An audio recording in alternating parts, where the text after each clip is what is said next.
দুর্গাপুরের মুচিপাড়ায় একটি অত্যাধুনিক বেসরকারি হাসপাতাল গড়ে তোলার লক্ষ্যে অনুষ্ঠিত হল ভূমি পুজো।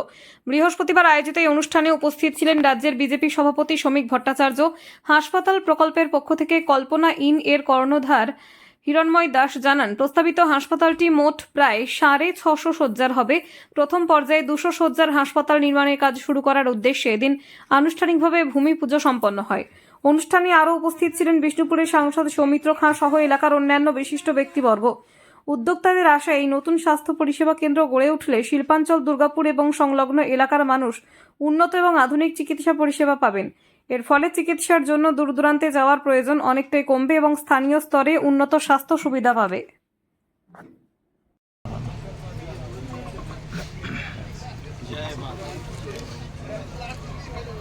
আমাদের কাজ শেষ হয়ে এসেছে না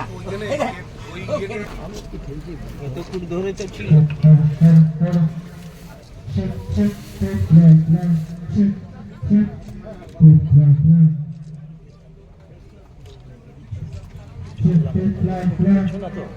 মাথাটা চলে আসছে। আমন্ত্রণে আমি এখানে এসেছি। আমি একজন রাজনৈতিক কর্মী, রাজনীতির বাইরে আমার অন্য কোনো পরিচয় নেই। আজকের এই অ্যাপেলো স্পেকট্রা হসপিটাল যে ভিত্তিপ্রস্তর স্থাপিত হচ্ছে,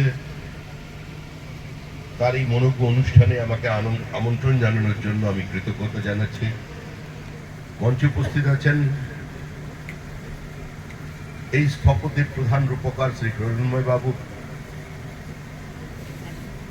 আমার দীর্ঘদিনের বিচার পরিবারের অভিভাবক শ্রী অবলেন্দু চট্টোপাধ্যায়, আমার সহকর্মী বিষ্ণুপুরের সাংসদ শ্রী সৌমিত্র খাঁ, শ্রী লক্ষণ ঘোরই, বর্ধমান সাংগঠনিক জেলার সভাপতি শ্রী অভিজিৎ দা, আমার আরেক দীর্ঘদিনের রাজনৈতিক সহকর্মী এবং যার মধ্যে বীর রসের আধিক্য আছে বলে এই অঞ্চলের মানুষ জানেন, কুমার মণ্ডল, আরো যারা আছেন প্রত্যেককে আমার আন্তরিক কৃতজ্ঞতা এবং শুভেচ্ছা জানাচ্ছি।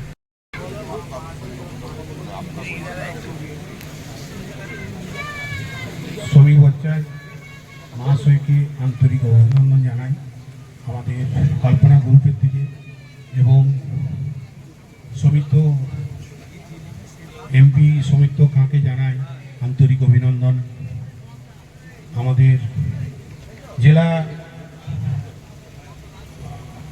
সভাপতিকে জানাই আন্তরিক অভিনন্দন, এবং আমার সামনের যারা দর্শক আছেন তাদের জানাই আন্তরিক অভিনন্দন। আজ আমাদের অ্যাপোলো স্পেকট্রা হসপিটাল ভূমি পুজো, সেই উপলক্ষে আজকে আমরা মোটামুটি 650 বেডের আমরা মাস্টার প্ল্যান করেছি। তা আজকে আমরা প্রথম 200 বেড ওপেনিং করব 2027-এর মধ্যে। তারপরে নিয়ে এনআইএ মানে কি বলবো, পুলিশের অসহযোগিতার অভিযোগ তুলছে এনআইএ। এটাই তো পশ্চিমবঙ্গের বাস্তব স্থিতি। ভোট পরবর্তী হিংসা 27 দিনে আমাদের 56 জন বিজেপি কর্মী খুন হল।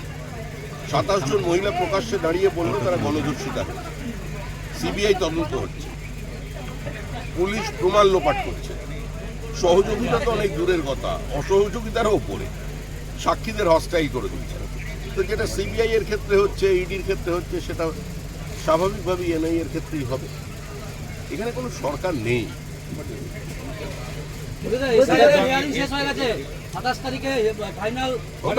নির্বাচন কমিশনের বিষয়।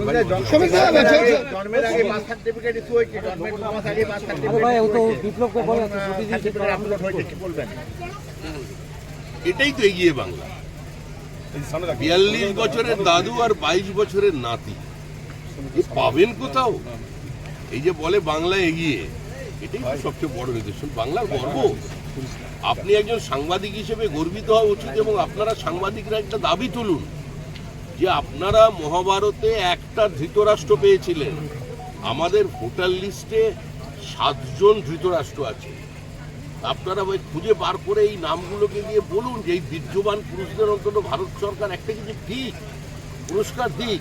পদ্মশ্রী ভাই বোনের বিয়ে হয়েছে, স্বামী স্ত্রীর বাবার নাম এক, সে তথ্য আপলোড হয়েছে। বিজেপির